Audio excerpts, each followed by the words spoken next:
یہ شاید کسی کو گمان ہو کہ 8 تاریخ کے بعد بدلا بدلا موسم ہوگا. وہی آبلے وہی چلن، درد دل میں کوئی کمی نہیں، وہی کچھ ہوگا، وہی ڈاکو چور لٹیرے بدماش گنڈے، وہی ہڈیاں نوچنے والے اور جو ہے وہ جسم کو نوچنے والے، خزانوں کو دبوچنے والے، وہی شرمناک ماحول ہوگا. کوئی تبدیلی آنے والے نہیں. خام خواہ آپ مشقت میں نہ پڑے ایسے نہ امید لگا کے بیٹھنے کچھ ہونے والا نہیں ہے. اس لیے ہم بدلنے والے نہیں. جب ہم بدلنے والے بھی نہیں تو اوپر سے بدلنے والے نہیں. اعمالکم امالکم، تمہارے اعمال ہی تمہارے حکمران ہیں. ہم بدلیں گے تو اللہ رحمت کی چھتریاں. اس لیے یہ سزا ہے ہماری. یہ بات ذہن میں رکھیے، ہمارے گناہوں کی سزا. اللہ تعالیٰ قرآن مجید میں ارشاد فرمایا وہ اس بات پہ قادر ہے کہ تمہارے اوپر سے بھی عذاب نازل کرے، تمہارے نیچے سے بھی عذاب. تو علماء تفسیر نے کہا اوپر سے عذاب کیا ہے؟ پتھر برسیں. نیچے سے عذاب کیا ہے؟ زلزلے آئیں. لیکن حضرت عبداللہ ابن عباس رضی اللہ تعالیٰ عنہ فرماتے نہیں، اوپر کا عذاب اور نیچے کا عذاب اور ہے. پوچھا کیا؟ کہا اوپر کا عذاب یہ ہے حکمران ظالم ہوں، اور نیچے کا عذاب یہ ہے تمہاری اولاد نافرمان. یہ اوپر اور نیچے کا عذاب ہے. تو آج اس عذاب میں ہم جکڑے ہوئے ہیں اور جکڑے رہیں گے جب تک ہم سچی توبہ نہیں کرتے، اجتماعی توبہ نہیں کرتے. اور وہ ہم تیار نہیں ہو تو کرنے کے لیے ہم اپنے آپ کو بدلنے کے لیے تیار ہی نہیں ہیں. اور اللہ کا نظام ہے کہ جب کوئی اپنے آپ کو بدلنے کے لیے تیار نہیں ہوتا اللہ اس قوم کی حالت کبھی بھی نہیں بدلتی. جب ہم اپنے آپ کو بدلیں گے اللہ راستے کھول دیتا ہے. کشادہ کہ سبلنا، اللہ کہتا آئے صحیح، میں ایک نہیں کئی راستے کھولتا ہوں. کو آئے تو صحیح. ہم تو مائل بکرم ہیں، کوئی سائل ہی نہیں.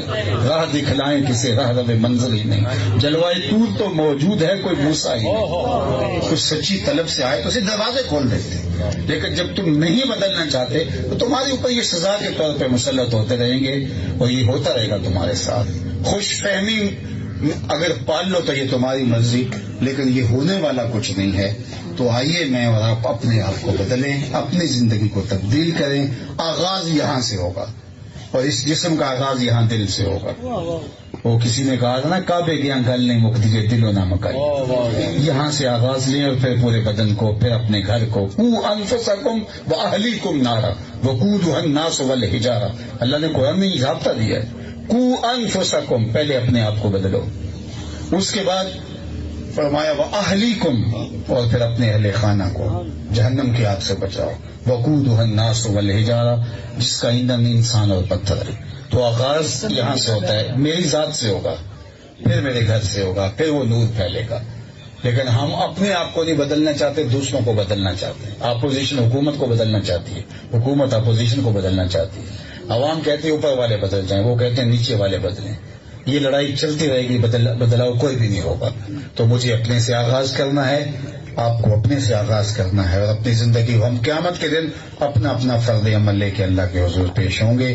اللہ تعالیٰ میرے ملک کی خیر فرمائے. یہ دعا کیجیے کہ اللہ ملک کو ہر طرح سے اپنی حفاظت میں رکھے. ورنہ جو ظاہری اسباب ہیں وہ تو ایسے ہی ہیں.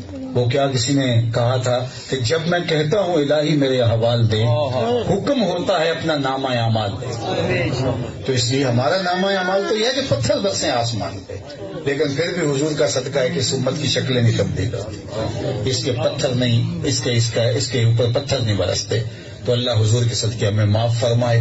تو میں چاہوں گا کہ آج کے اس مجلس کے اندر ہم یہ عزم کر کے اٹھیں گے کہ اس کی قیمت اس دور میں بہت زیادہ دینی پڑتی ہے، لیکن ہم قیمت دیں اس کی.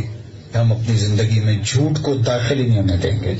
نو انٹری کا بورڈ لگا دیں کہ ہماری زندگی میں، ہمارے گھر میں جھوٹ داخل نہیں ہو سکتا. سچ بولیں گے چاہے اس کا کوئی بھی نقصان اٹھانا پڑے.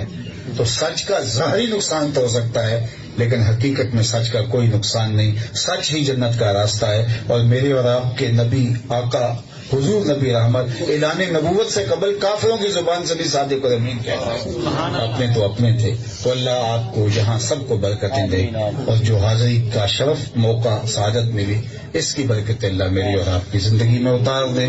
وآخر دعوانا ان الحمد للہ رب العالمین.